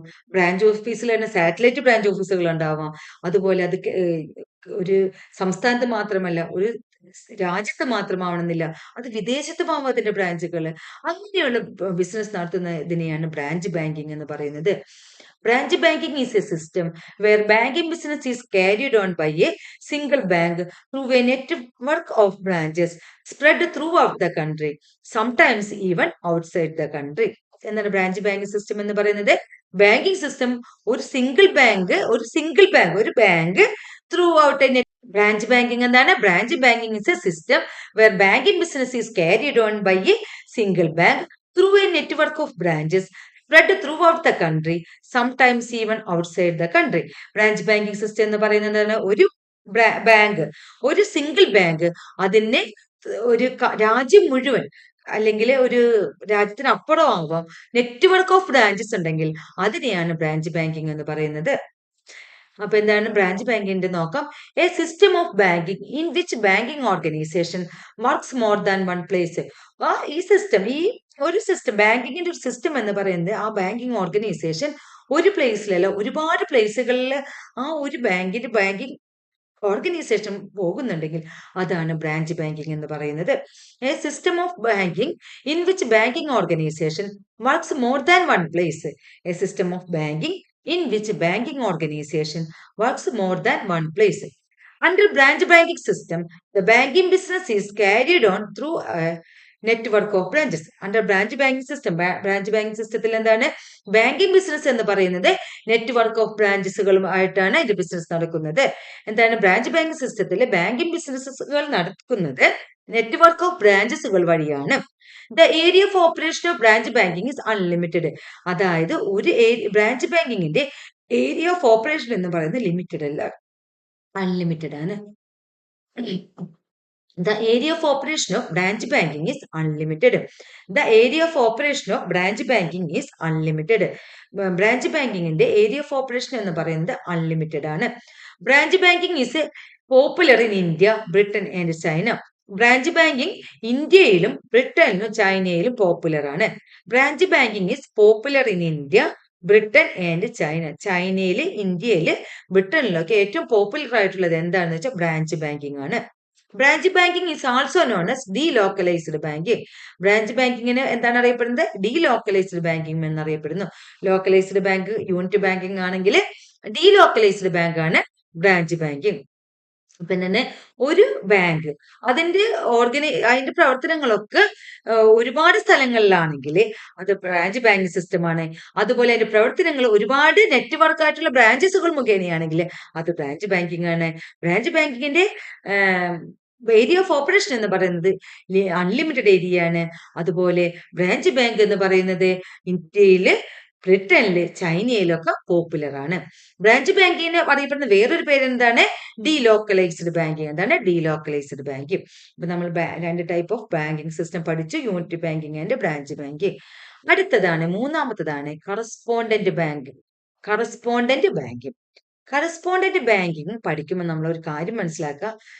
നേരത്തെ നമ്മളൊരു കാര്യം പറഞ്ഞു, യൂണിറ്റ് ബാങ്കിന്റെ ഒരു ഡ്രോബാക്ക്. ആ ഡ്രോബാക്ക് എന്തിലൂടെ നിർവഹിക്കാൻ പറ്റും? അതാണ് കറസ്പോണ്ടന്റ് ബാങ്ക് എന്ന് നമ്മൾ ഒരു ചെറുതായിട്ട് നമ്മൾ മനസ്സിൽ കൊള്ളിക്കുക. ഞാനിതിന്റെ ഡെഫിനിഷൻ പറഞ്ഞുതരാം. Corresponding banking system is a banking system in which the banks are linked together through the deposits by smaller banks of their cash reserves with the bigger banks. The bigger banks which deposits are made called correspondent banks. അതായത് correspondent banking system എന്ന് പറയുന്നത് ഒരു banking system തന്നെയാണ്. അതിൽ banks എന്ന് പറയുന്നത് ചെറിയ ചെറിയ ബാങ്കുകളായിട്ട് ലിങ്ക് ചെയ്തിരിക്കും. എന്താണ്? ചെറിയ ചെറിയ ബാങ്കുകളായിട്ട് അത് ലിങ്ക് ചെയ്തിരിക്കും. അങ്ങനെ എന്താണ് ആ ചെറിയ ചെറിയ ബാങ്കുകളിൽ നിന്ന് ഡെപ്പോസിറ്റുകളൊക്കെ അവർ വാങ്ങിച്ചിട്ട് ക്യാഷ് റിസർവുകളുണ്ട് ചെറിയ ബാങ്കുകളുടെ, അതൊക്കെ സൂക്ഷിക്കാൻ ഒരു ബിഗർ ബാങ്കിൽ സൂക്ഷിക്കും. ആ ബിഗർ ബാങ്കാണ് എന്താണ് ആ ബിഗർ ബാങ്കുകളാണ് കറസ്പോണ്ടന്റ് ബാങ്ക് എന്ന് പറയുന്നത്. അതായത് ഞാനിപ്പോ ഉദാഹരണമായിട്ട് പറയാം. ഇപ്പൊ നേരത്തെ പറഞ്ഞ ഉദാഹരണം തൃശ്ശൂർ സർവീസ് കോപ്പറേറ്റീവ് ബാങ്ക് നമ്മൾ പറഞ്ഞു അതിന് ഒരൊറ്റ ബ്രാഞ്ചേ ഉള്ളൂ, ബ്രാഞ്ച് ഒന്നുമില്ല, ഒരൊറ്റ ഓഫീസേ ഉള്ളൂ എന്ന് പറഞ്ഞു. ആ ഓഫീസുള്ള അതാണെങ്കിൽ അതിനിപ്പോ എന്താണ് അതിന്റെ ഹെഡ് ഓഫീസ് പെരിങ്ങാവിലാണ്. ആ പെരിങ്ങാവ് ആ ഭാഗത്ത് മാത്രമുള്ള, ഞാൻ ഉദാഹരണം കേട്ടോ, പെരിങ്ങാവിലൊന്നല്ല, ആ ഒരു അവിടെയാണെന്ന് വിചാരിക്കാം. അവിടെയാണെങ്കിൽ ആ ഒരു ഭാഗത്ത് മാത്രമാണ് അതിന്റെ ഏരിയ ഓഫ് ഓപ്പറേഷൻ നടക്കുന്നത്. അപ്പൊ എന്താന്ന് വെച്ചിട്ടുണ്ടെങ്കിൽ ഇന്നത്തെ കാലഘട്ടത്തിൽ പോലെ പൈസ ട്രാൻസ്ഫർ ചെയ്യേണ്ടി വരുന്നു. അല്ലെങ്കിൽ ഈ പൈസ എവിടെയെങ്കിലും നമുക്ക് സൂക്ഷിച്ചു വെക്കണം. ഈ കിട്ടുന്ന പൈസ മുഴുവൻ, കോടികൾ വന്നത് മുഴുവൻ ഇവിടെ തന്നെ സൂക്ഷിച്ചു വെക്കാൻ പറ്റുമോ? അപ്പൊ അങ്ങനെയും പറ്റൂല. അപ്പൊ ഇങ്ങനെയൊക്കെ വരുമ്പോൾ ഇത് സൂക്ഷിക്കാനായിക്കോട്ടെ, അതുപോലെ തന്നെ എന്താണ് അതുപോലെ ഇപ്പോഴത്തെ പോലത്തെ ഓൺലൈൻ ബാങ്കിങ്, നെറ്റ് ബാങ്കിങ് മറ്റുള്ള ബാങ്കുകളിലേക്ക് മാറ്റില്ല, അങ്ങനെ കുറെ കാര്യങ്ങളൊക്കെ വരുമ്പോൾ ഇവര് ഒറ്റയ്ക്ക് ചെയ്യാൻ പറ്റില്ല. കാരണം ഇവര് സിംഗിൾ ഓഫീസാണ്. അതിനുവേണ്ടി ഇവരൊരു ബിഗർ ബാങ്കിനെ ആശ്രയിക്കും. ബിഗർ ബാങ്ക് ഒരു അതിന്റെ ഇടയിൽ ഒരു എന്താ പറയാ മീഡിയേറ്റർ ആയിട്ട് പ്രവർത്തിക്കും. അതായത് ഇപ്പൊ തൃശ്ശൂർ സർവീസ് ബാങ്കിന് തിരുവനന്തപുരത്തുള്ള SBIയിലേക്ക് ട്രാൻസ്ഫർ ചെയ്യണം. ഇവരൊരു സിംഗിൾ ഓഫീസറാണ്, ഇവർക്ക് എന്ത് ചെയ്യാൻ പറ്റും? അപ്പൊ ഇവരെന്ത് ചെയ്യുന്ന വെച്ചിട്ടുണ്ടെങ്കിൽ ഒരു ബിഗർ ബാങ്കിനെ എടുത്ത് ഇവരുടെ കയ്യിലുള്ള കാര്യങ്ങൾ ഡെപ്പോസിറ്റ് ഇട്ട് ഈ ബിഗർ ബാങ്ക് എന്ത് ചെയ്യും? ഈ ബിഗർ ബാങ്ക് തിരുവനന്തപുരത്തേക്ക് SBIയിലേക്ക് ട്രാൻസ്ഫർ ചെയ്യും. അങ്ങനെ ബിഗർ ബാങ്ക് ട്രാൻസ്ഫർ ചെയ്യും. ആ ബിഗർ ബാങ്ക് അതിനെയാണ് നമ്മൾ എന്തെന്ന് പറയുന്നത്? അതിനെയാണ് നമ്മൾ പറയുന്നത് കറസ്പോണ്ടന്റ് ബാങ്ക് എന്ന് പറയുന്നത്. കറസ്പോണ്ടന്റ് ബാങ്ക് എന്താണ്? Corresponding bank system is a banking system in which the banks are linked together through the deposits by smaller banks of their cash reserves with bigger banks. The bigger banks which deposits are made called correspondent banking. അപ്പോൾ corresponding bank മനസ്സിലായില്ലേ? Corresponding banking system is a banking system in which the banks are linked together through the deposits by smaller banks of their cash reserves with bigger banks. The bigger banks which deposits are made called correspondent banks. The bigger banks with which deposits are made called correspondent banks. Correspondent ബാങ്കുകൾ എന്ന് പറഞ്ഞാൽ എന്താണ്? Bigger ബാങ്ക്സിന് ഡെപ്പോസിറ്റുകൾ ഉണ്ടാക്കി കൊടുക്കുന്ന ബാങ്കുകളെയാണ് correspondent ബാങ്കുകൾ എന്ന് പറയുന്നത്. അതായത് നമുക്കറിയാം സിംഗിൾ യൂണിറ്റ്, അതായത് സിംഗിൾ ഓഫീസ് ബാങ്കുകൾ, അതുപോലെ യൂണിറ്റ് ബാങ്കുകൾ, ഇങ്ങനത്തെ ബാങ്കുകളിൽ ഒക്കെ എന്താണ് അവർക്ക് ഒരു ഓഫീസ് മാത്രമേ ഉള്ളൂ. അപ്പൊ അവരുടെ ഡെപ്പോസിറ്റുകൾ, കൂടുതൽ ഡെപ്പോസിറ്റുകൾ വന്നിട്ടുണ്ടെങ്കിൽ അവർക്ക് അവിടെ കൊണ്ട് ഡെപ്പോസിറ്റ് ചെയ്യണം, ഇവിടെ ഏതെങ്കിലും വേറൊരു ബാങ്കുകളിൽ മാറ്റി വെക്കണം, സൂക്ഷിച്ചു വെക്കാൻ ബാങ്ക് വേണം. അപ്പൊ അതിന് എന്താണ് ഇന്റർമീഡിയറി ആയിട്ട് അതിന് സഹായിക്കുന്ന ബാങ്കുകളാണ് കറസ്പോണ്ടന്റ് ബാങ്കുകൾ എന്ന് പറയുന്നത്. അപ്പൊ കറസ്പോണ്ടന്റ് ബാങ്കുകൾ എന്താണ്? ബിഗർ ബാങ്കുകൾക്ക് ഡെപ്പോസിറ്റുകൾ ഉണ്ടാക്കി കൊടുക്കുന്ന ബാങ്കുകളാണ്. Corresponding banking are intermediaries through which all the units banks are linked with other banks. Corresponding ബാങ്കുകൾ എന്ന് പറയുന്നത് ഇന്റർമീഡിയറികളാണ്. എന്തിന്റെ? ബിഗർ ബാങ്കുകളും അതുപോലെ തന്നെ യൂണിറ്റ് ബാങ്കുകളും ഇടയിലുള്ള, അല്ലെങ്കിൽ അതർ ബാങ്കുകളും യൂണിറ്റ് ബാങ്കുകളുടെയും ഇടയിലുള്ള ഒരു ഇടനിലക്കാരനാണ് കറസ്പോണ്ടിങ് ബാങ്കുകൾ എന്ന് പറയുന്നത്. Corresponding banking are intermediaries through which all the unit banks are linked with the other banks. Corresponding banking are intermediaries through which all the unit banks are linked with other banks. In this system, unit banks are linked with bigger banks. ഈ സിസ്റ്റത്തിൽ, ഈ corresponding banking സിസ്റ്റത്തിൽ unit ബാങ്ക്സുകൾ എന്താണ് bigger ബാങ്കുകളുമായിട്ട് link ചെയ്തിട്ടുണ്ടാവും. അങ്ങനെയുള്ള സിസ്റ്റത്തിൽ എന്താണ് അതിന്റെ ഇന്റർമീഡിയറി ആയിട്ട് പ്രവർത്തിക്കുന്ന ആദ്യമാണ് കറസ്പോണ്ടിങ് ബാങ്കുകളാണ്. This bank will accept deposit and lend money to unit banks. അതായത് ബിഗർ ബാങ്കുകൾ ഉണ്ടല്ലോ, ബിഗർ ബാങ്കുകൾ യൂണിറ്റ് ബാങ്കുകളുമായിട്ട് ലിങ്ക് ചെയ്തിട്ടുണ്ടാവും. അങ്ങനെ ബിഗർ ബാങ്കുകൾ ഡെപ്പോസിറ്റുകൾ ആക്സെപ്റ്റ് ചെയ്യുന്നത് ആര് മുഖേനയാണ്? യൂണിറ്റ് ബാങ്കുകൾ മുഖേനയും. അതുപോലെ തന്നെ മണി, വായ്പകൾ കൊടുക്കുന്നത് ആര് മുഖേന? യൂണിറ്റ് ബാങ്കുകൾ മുഖേന. അപ്പൊ അതിന്റെ ഇന്റർമീഡിയറിയാണ് കറസ്പോണ്ടിങ് ബാങ്കുകൾ. In this system, unit banks are linked with bigger banks. This big bank will accept deposits and lend money to unit bank. As the unit bank have no branches, unit bankകൾക്ക് no branches നമുക്കറിയാം.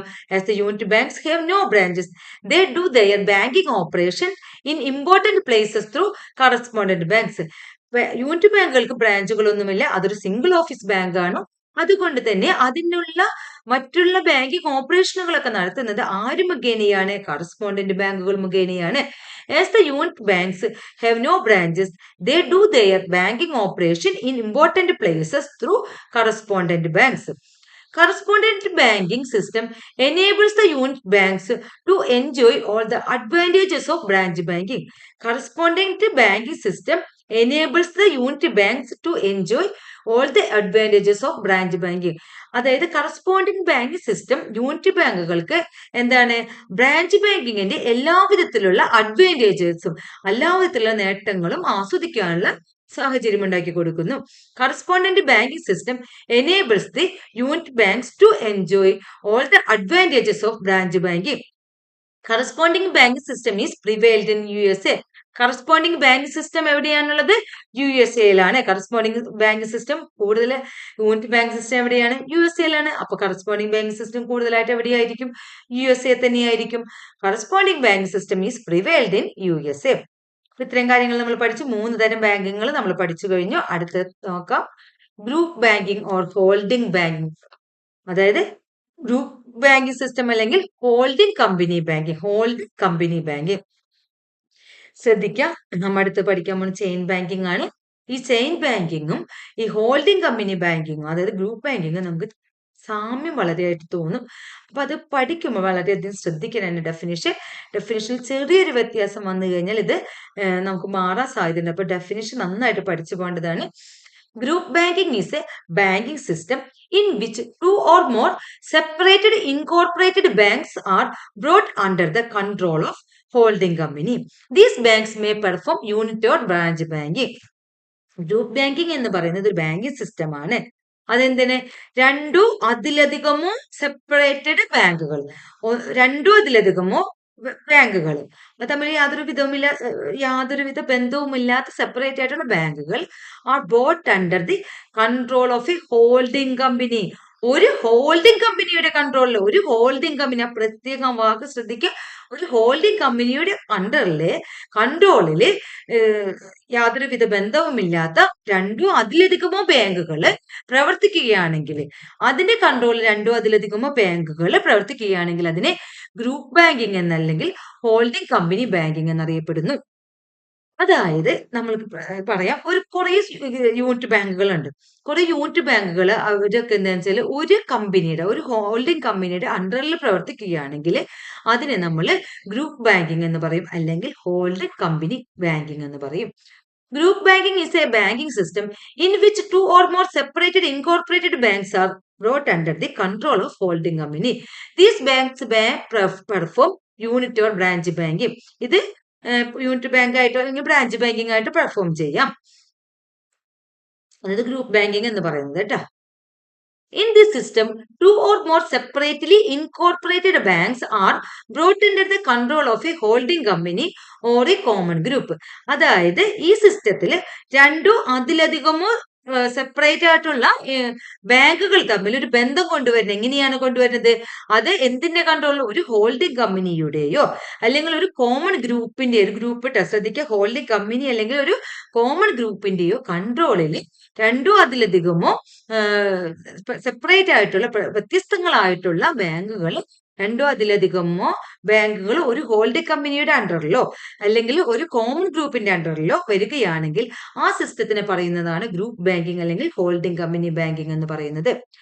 Under group banking system a group of banks are brought under one centralised management which extends control over all units. Under group banking system, ഇങ്ങനെയുള്ള group bank സിസ്റ്റത്തിൽ ഒരു group of bank എന്താണ്, ഒരു group of ബാങ്കിന് ഒരു centralised management ഉണ്ടാവും. അതൊരു കുറെ ബാങ്കുകൾ, അത് രണ്ടോ അതിലധികം സെപ്പറേറ്റ് ബാങ്കുകൾ, ആ ഗ്രൂപ്പ് ഓഫ് ബാങ്കുകൾക്ക് ഒരു സെൻട്രലൈസ്ഡ് ആയിട്ടൊരു മാനേജ്മെന്റ് ഉണ്ടാവും. ആ മാനേജ്മെന്റ് ആണ് അതിന്റെ എല്ലാ കൺട്രോളും എല്ലാ നിയന്ത്രണങ്ങളും നടത്തുന്നത്. Under group banking system, a group of banks are brought under one centralized management which extends control over all units. Group banking is a system where a group of banks separately incorporated were under the control of holding company. നമ്മൾ നേരത്തെ പറഞ്ഞ കാര്യമാണ് group banking എന്ന് പറയുന്ന സിസ്റ്റമാണ്. അത് ഒരു group of കമ്പനിയുടെ അല്ലെങ്കിൽ ഒരു ഹോൾഡിംഗ് കമ്പനിയുടെ അണ്ടറിൽ വരുന്നതിനെയാണ് ഗ്രൂപ്പ് ബാങ്കിങ് എന്ന് പറയുന്നത്. Holding company controls the affairs of all units in the group. ഈ ഹോൾഡിംഗ് കമ്പനി എല്ലാ ഗ്രൂപ്പുകളെയും, ഗ്രൂപ്പിലുള്ള എല്ലാ യൂണിറ്റുകളെയും കൺട്രോൾ ചെയ്യുന്നു. അപ്പോൾ ഗ്രൂപ്പിൽ പല പല ബാങ്കുകളാണ്. ഇപ്പൊ ഞാൻ ഉദാഹരണമായിട്ട് നമുക്കിങ്ങനെ നമ്മൾ പറയുന്നതൊക്കെ ബ്രാഞ്ച് ബാങ്കാണ്, നമുക്കറിയുന്നതൊക്കെ ബ്രാഞ്ച് ബാങ്കിങ് ആണ്. എന്നാൽ നമുക്ക് അത് യൂണിറ്റ് ബാങ്കിങ് എന്നുള്ള കൺസെപ്റ്റിൽ ചിന്തിക്കാം. സ്റ്റേറ്റ് ബാങ്ക് ഓഫ് ഇന്ത്യ ഒരു യൂണിറ്റ് ബാങ്ക് ആണ്, ഇന്ത്യൻ ബാങ്ക്, സെൻട്രൽ ബാങ്ക്, അതേപോലെ തന്നെ വേറെ എന്താണ് സൗത്ത് ഇന്ത്യൻ ബാങ്ക്, ഇതൊക്കെ യൂണിറ്റ് ബാങ്കുകളാണ്. ഇതെല്ലാം കൂട്ടിട്ട് ഒരെണ്ണത്തിന്റെ കൺട്രോളിൽ വരണം. ഒരു ബാങ്കിന്റെ കൺട്രോളിലേക്ക് വരികയാണെങ്കിൽ അതിനെയാണ് നമ്മൾ ഗ്രൂപ്പ് ബാങ്ക് എന്ന് പറയുന്നത്. The holding company is called parent company and the bank under the parent company are called subsidiary company. ഈ നമ്മളുടെ ഹോൾഡിംഗ് ബാങ്ക് ഉണ്ടല്ല, അതായത് 5-6 നമ്മൾ ഉദാഹരണത്തിന് പറഞ്ഞ ഒരു 6 ബാങ്ക് യൂണിറ്റ് ബാങ്കുകളുണ്ട്. അത് ഒരു വലിയൊരു ബാങ്കിന്റെ, ആ വലിയ ബാങ്കിന്റെ കൺട്രോളിൽ വന്നു. അപ്പൊ ഈ വലിയ ബാങ്കിനെ പറയുന്നത് പാരന്റ് ബാങ്ക് എന്നും, ഈ 5-6 ഗ്രൂപ്പ് ബാങ്ക് ഉണ്ടല്ലോ, ഈ ഗ്രൂപ്പ് ബാങ്കിനെ പറയുന്നത് അതായത് ഗ്രൂപ്പുകൾ ഉണ്ടല്ലോ, ഓരോരോ സെപ്പറേറ്റ് യൂണിറ്റ് ബാങ്കുകൾ 1, 2, 3, 4, 5, 6 ആ കമ്പനികൾ സബ്സിഡിയറി കമ്പനി എന്ന് പറയും. ഇപ്പൊ ഹോൾഡിംഗ് കമ്പനിനെ പാരന്റ് കമ്പനി എന്ന് പറയും, ഈ ബാക്കിയുള്ള ഈ ഗ്രൂപ്പുകളെ സബ്സിഡിയറി കമ്പനി എന്നും പറയും.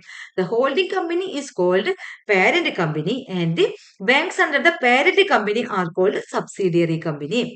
The holding company is called parent company and the banks under the parent company are called subsidiary company. Group bank is very popular in USA. Group bank എന്തിലാണ് കൂടുതൽ popular ആയിട്ടുള്ളത്? USA തന്നെയാണ്. Group bank is very popular in USA. അപ്പൊ നമ്മൾ 4 type of ബാങ്കുകൾ പഠിച്ചു. ഇനി 5ാമത്തെ ബാങ്കാണ് chain banking. എന്താണ് chain banking? Chain banking is A bank system in which 2 or more separately incorporated banks brought under the common control of any device other than of a holding company. The group banking is an improved form of a chain banking. അതായത് chain banking is a banking system in which 2 or more separately incorporated banks brought under the അവിടത്തോളം നമുക്ക് ഒന്നാണ് common control of any device other than A holding company. അതായത് holding company അല്ല, ഒരു device ആണ്, ഒരു company അല്ല, other than ഒരു ഡിവൈസിന് ഒരു വ്യക്തി ആവാം, ഒരു ഇൻഡിവിജ്വൽ ആവാം, ഒരേ ഒരു ബാങ്ക് ആവാം, ഒരു ഡിവൈസ് അതിന്റെ കൺട്രോളിലാണെങ്കിൽ അതിനെ ചെയിൻ ബാങ്കിങ് എന്ന് പറയുന്നു. ഗ്രൂപ്പ് ബാങ്കിങ് എന്ന് പറയുന്നത് improved form of chain banking ആണ്. ചെയിൻ ബാങ്കിങ്ങിന്റെ ഒരു ഇംപ്രൂവ്ഡ് ഫോം ആണ് ഗ്രൂപ്പ് ബാങ്കിങ്. ഗ്രൂപ്പ് ബാങ്കിങ് എന്ന് പറയുമ്പോൾ ഒരു കമ്പനി അല്ലെങ്കിൽ ഗ്രൂപ്പ് ഓഫ് പേഴ്സൺസ് അവരാണ് ഒരു കമ്പനിയെ കൊണ്ടുവരുന്നെങ്കിൽ അതിനെ ഗ്രൂപ്പ് ബാങ്കിങ് എന്ന് പറയും. ഒരു ഇൻഡിവിജ്വൽ ആണ് അല്ലെങ്കിൽ ഒരു ഡിവൈസ് ആണെന്ന് പറഞ്ഞാൽ അത് ചെയിൻ ബാങ്കിങ് ആണ്. അത്രയേ ഉള്ളൂ അതിന്റെ വ്യത്യാസം കേട്ടോ. Chain banking is A banking system in which 2 or more separately incorporated banks brought under the common control of any device other than of a holding company. The group banking is an improved form of chain banking. Spelling മിസ്റ്റേക്കുകൾ ഉണ്ട്, ആവർത്തിച്ച് വരുന്നുണ്ട്. ഞാൻ നിങ്ങൾക്ക് മനസ്സിലാക്കാം 60 ദിവസം കൊണ്ട് ഒരുപാട് ടോപ്പിക്കുകൾ ഉള്ളത് കൊണ്ട് എനിക്കിത് ടൈപ്പ് ചെയ്ത് പോകുന്നതല്ലാതെ പിന്നീട് ഒന്ന് വായിച്ചു നോക്കാനുള്ള സമയം കിട്ടുന്നില്ല. ഞാൻ ഒരു ഓൺലൈൻ ക്ലാസ് നടത്തുന്നുണ്ട്. അപ്പൊ എനിക്ക് ആ ക്ലാസ്സിന്റെ നോട്ട്സ് ഇതിനോടൊപ്പം തന്നെ ചെയ്യണം, ആ ക്ലാസ്സുകൾ നടത്തണം. അതിന് ശേഷമുള്ള സമയമാണ് ഇതിനു വേണ്ടി മാറ്റി വെക്കേണ്ടതുകൊണ്ട് നല്ല സ്പീഡിലാണ് അതിന്റെ എന്താ പറയാ ആ ക്ലാസ്സിന്റെ മാത്രമല്ലല്ലോ നമ്മൾ ഇതിലേക്ക് വരുന്നത്, 60 ദിവസം കൊണ്ട് തീർക്കണം. അപ്പൊ അത് കുറച്ച് സ്ലോവിലും ഇത് ഇത്തിരി സ്പീഡിലായതിന്റെ പേരിലാണ് ഇതിൽ കുറച്ച് സ്പെല്ലിംഗ് മിസ്റ്റേക്കുകളോ ആവർത്തനങ്ങളോ ഒക്കെ വരണമെങ്കിൽ രണ്ടാമത് വായിക്കാൻ ഒരു സമയം കിട്ടുന്നില്ല. ഞാൻ ടൈപ്പ് ചെയ്ത് പോകുന്നു, നിങ്ങൾക്ക് ക്ലാസ് എടുക്കുന്നു, അത്രേ എനിക്ക് ചെയ്യാൻ പറ്റുന്നുള്ളൂ. അപ്പൊ ക്ഷമിക്കുക, അങ്ങനെയുള്ള കാര്യങ്ങൾ നിങ്ങൾക്ക് ഇത് വായിച്ചാൽ മനസ്സിലാവും. ഞാൻ പിന്നെ ആവർത്തിച്ച് പറയുന്നുണ്ട്. അപ്പൊ അത് വെച്ചിട്ട് നിങ്ങൾ നോട്ട് ചെയ്തെടുക്കാം കേട്ടോ. Chain banking is a banking system in which 2 or more separately incorporated banks brought under the common control of any device other than of a holding company. അതായത് ഒരു ഹോൾഡിംഗ് കമ്പനി അല്ല, എന്താണ് ഒരു ഡിവൈസ് അല്ലെങ്കിൽ ഒരു individual ആയിരിക്കാം. അവരാണ് ഈ ബാങ്കിങ് കമ്പനി കുറെ ബാങ്കുകളെ കൺട്രോൾ ചെയ്യുന്നുണ്ടെങ്കിൽ അതിന് ചെയിൻ ബാങ്കിങ് എന്ന് പറയുന്നു. ചെയിൻ ബാങ്കിങ്ങിന്റെ ഇംപ്രൂവ് ഫോം ആണ് ഗ്രൂപ്പ് ബാങ്കിങ് എന്ന് പറയുന്നത്. Chain banking is a system where 2 or more banking companies are controlled by one or few individuals or by the same group of persons through purchase of shares of such bank. എന്താണ് ഇതിന്റെ chain banking system? The same individual or groups of individuals control 2 or more banks under common ownership. അതായത് ഒരു chain banking സിസ്റ്റത്തിലാണെങ്കിൽ എന്താണ് പറയുന്നത്, ഒരു same individual അല്ലെങ്കിൽ ഒരു group of individuals ആയിരിക്കും എന്താണ് രണ്ടോ അതിലധികമോ ബാങ്കുകളുടെ ഓണർഷിപ്പ് ഒക്കെ, കോമൺ ഓണർഷിപ്പ് ഒക്കെ അവരുടെ കയ്യിലായിരിക്കും. നമ്മൾ ചിന്തിക്കുക ഗ്രൂപ്പ് ബാങ്കിലാണെങ്കിൽ ഒരു ഹോൾഡിംഗ് കമ്പനി ആയിരിക്കും, അല്ലെങ്കിൽ ഒരു ഗ്രൂപ്പ് ഓഫ് കമ്പനീസ് ആയിരിക്കും. ഇവിടെ ആണെങ്കിൽ ഇൻഡിവിജ്വൽസ് ആയിരിക്കും, അല്ലെങ്കിൽ ഗ്രൂപ്പ് ഓഫ് ഇൻഡിവിജ്വൽസ് ആയിരിക്കും. ഇത്രയും ചിന്തിച്ചാൽ മതി കൺട്രോൾ ചെയ്യുന്നത് കേട്ടോ. അത് സിംഗിൾ ആയിട്ടുള്ള കുറെ യൂണിറ്റുകളെ കൺട്രോൾ ചെയ്യുന്നത് ഒരു ഇൻഡിവിജ്വൽ ആണെങ്കിൽ അതിനെയാണ് ചെയിൻ ബാങ്കിങ് എന്ന് പറയുന്നത്. When a small group of individuals control 3 or more banks, എന്താണ് സ്മോൾ ഗ്രൂപ്പ് ഓഫ് ഇൻഡിവിജ്വൽസ് 3 അതിലധികം ബാങ്കുകളെ കൺട്രോൾ ചെയ്യുന്നു. ഒരു സ്മോൾ ഗ്രൂപ്പ് ഓഫ് ഇൻഡിവിജ്വൽസ് 3 അതിലധികം ബാങ്കുകളെ കൺട്രോൾ ചെയ്യുന്നു. അടുത്തതാണ് mixed banking.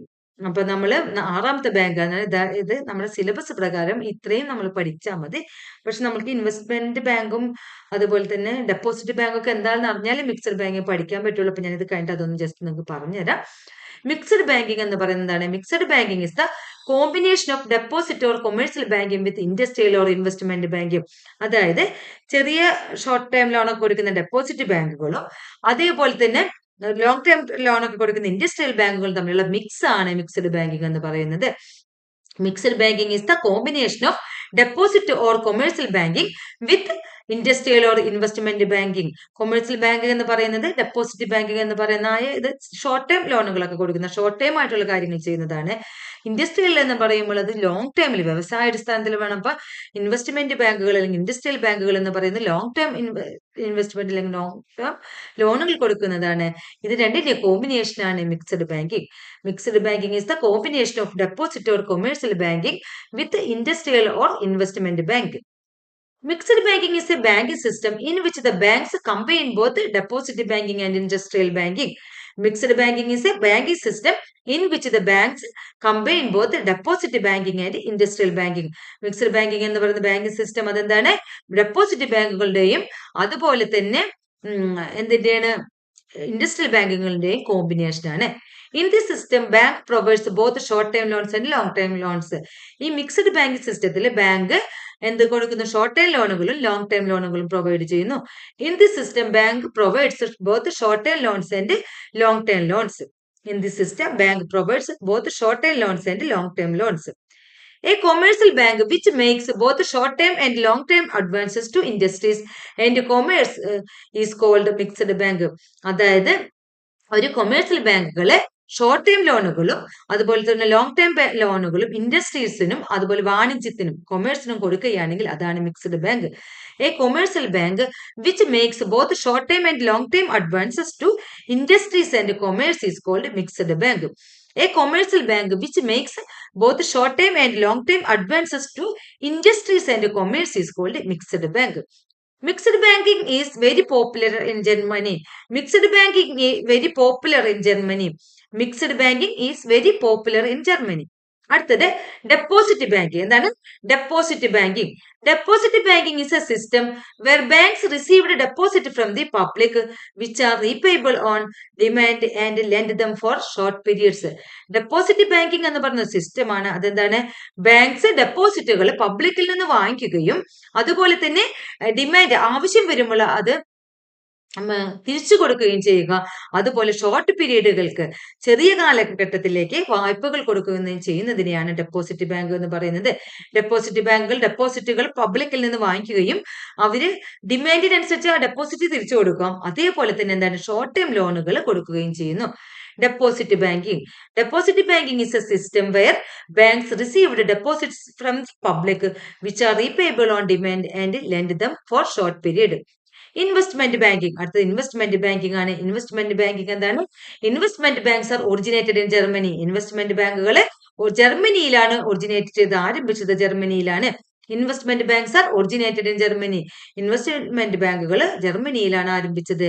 Investment banking refers to the system of banking in which the banks provide fixed and long term capital requirements of the industries. Investment banking എന്ന് പറയുന്നത് അത് refer ചെയ്യുന്ന banking system തന്നെയാണ്. അതെന്താണ്? Fixed ആയിട്ടും long ടൈമിലുമുള്ള capital requirement ഇൻഡസ്ട്രീസിന് വ്യവസായങ്ങൾക്ക് capital എന്താണ്? Short ടൈമിലുള്ള capital അല്ല, ലോങ് ടൈമിലാണ് അവർക്ക് ആവശ്യമുള്ളത് ക്യാപിറ്റൽ. അത് ആ ക്യാപിറ്റലുകൾ അതായത് വ്യവസായ അടിസ്ഥാനത്തിൽ വ്യവസായങ്ങൾക്ക് ലോങ് ടൈമിലുള്ള ക്യാപിറ്റൽ റിക്വയർമെന്റ്സിന് വേണ്ടിയിട്ടുള്ള ആവശ്യങ്ങൾക്കുള്ള ലോണുകൾ കൊടുക്കുന്ന ബാങ്കുകളാണ് ഇൻവെസ്റ്റ്മെന്റ് ബാങ്കുകൾ എന്ന് പറയുന്നത്. Investment banking refers to the system of banking in which the banks provide fixed and long-term capital requirements of industries. It is a system where banks accept deposit fixed long period and lend them for long period. ഇതൊരു സിസ്റ്റമാണ്. അത് ബാങ്കുകൾ deposit വാങ്ങിക്കുന്നു, long time ഡെപ്പോസിറ്റുകൾ ദീർഘകാലത്തിലുള്ള ഡെപ്പോസിറ്റുകൾ വാങ്ങിക്കുകയും അതേപോലെ തന്നെ long time ആയിട്ടുള്ള വായ്പകൾ കൊടുക്കുകയും ചെയ്യും. ലോങ് ടൈമിൽ ഡെപ്പോസിറ്റ് വാങ്ങി ലോങ് ടൈമിൽ വായ്പകൾ കൊടുക്കും. ഇതാണ് ഇൻവെസ്റ്റ്മെന്റ് ബാങ്ക് അല്ലെങ്കിൽ ഇൻഡസ്ട്രിയൽ ബാങ്ക് എന്ന് പറയുന്നത്. It is A system wear banks accept deposit fixed long period and lend them for long period. Narrow banking. Narrow banking refers to limited banking activity. Narrow banking refers to limited banking activity. Narrow banking എന്താണ്? Limited banking ആക്ടിവിറ്റികളാണ് refer ചെയ്യുന്നത്. Limited ആയിട്ട് ചെറിയ ചെറിയ കാര്യങ്ങൾ, ചെറിയ ഡെപ്പോസിറ്റുകൾ വാങ്ങിക്കുക, ചെറിയൊരു loan കൊടുക്കുക, ഒരു ചെറിയ റീജിയനിൽ ചെറിയൊരു ഭാഗത്ത് കുറച്ച് ലോൺ കൊടുക്കുക, കുറച്ച് ഡെപ്പോസിറ്റുകൾ വാങ്ങിക്കുക, അങ്ങനത്തെ ഉള്ളതിനാണ് നാരോ ബാങ്കിങ്. നാരോ, ചെറുത്, നാരോ ആയിട്ടുള്ളത്. The banks do only mobilization of deposit, lend or invest within a particular region. The banks do only mobilization of deposits, lend or invest within a particular region. The banks do only mobilization of deposits, lend or invest within a particular region. Narrow banking എന്ന് പറഞ്ഞാൽ ആ പേര് പോലെ തന്നെ നേരോ ആയിട്ടുള്ള കാര്യങ്ങളാണ് ചെയ്യുന്നത്. അപ്പൊ നമ്മൾ ഇന്ന് കൊമേഴ്സ്യൽ ബാങ്കിങ്ങിന്റെ എന്താണ് ടൈപ്സ് ഓഫ് കൊമേഴ്സ്യൽ ബാങ്കുകളാണ് പഠിച്ചത്. അതിന്റെ ഒറിജിനും പഠിച്ചു, ഡെഫിനേഷൻ ഒന്ന് ജസ്റ്റ് ഒന്ന് നോക്കി, അതുപോലെ അതിന്റെ ടൈപ്സ് പഠിച്ചു. ഇത്രയും നമ്മൾ പഠിച്ചു കഴിഞ്ഞു. ഇത്രയും കാര്യങ്ങൾ നന്നായിട്ട് പഠിക്കാൻ നമുക്ക് അടുത്ത ദിവസം കാണും. അടുത്തത് എന്താണ്, നിങ്ങൾ ഒരു കാര്യം ചെയ്യണം, നിങ്ങൾ ദയവേത് നിങ്ങൾ പരമാവധി എല്ലാവർക്കും ഒന്ന് ഷെയർ ചെയ്യുക. കാരണം എനിക്ക് വളരെ കുറച്ച് ആളുകൾ മാത്രമേ ഇപ്പം നമ്മളുടെ വീഡിയോസ് കണ്ടുള്ളൂ. ഞാൻ തുടങ്ങിയിട്ട് കുറച്ച് ആളുകളായിട്ടുള്ളൂ. ഇതിന് കൂടുതൽ ആളുകളിൽ എത്തിക്കണമെങ്കിൽ നിങ്ങൾ എല്ലാവരും ഷെയർ ചെയ്യണം. അപ്പൊ നിങ്ങൾ നന്നായിട്ട് എല്ലാവരും ഷെയർ ചെയ്യുക, അതുപോലെ ലൈക്ക് ചെയ്യണം, സബ്സ്ക്രൈബ് ചെയ്യണം. ഇനി അടുത്ത വീഡിയോ ആയിട്ട് ഞാൻ നാളെ തന്നെ വരാം. Okay, bye, thank U.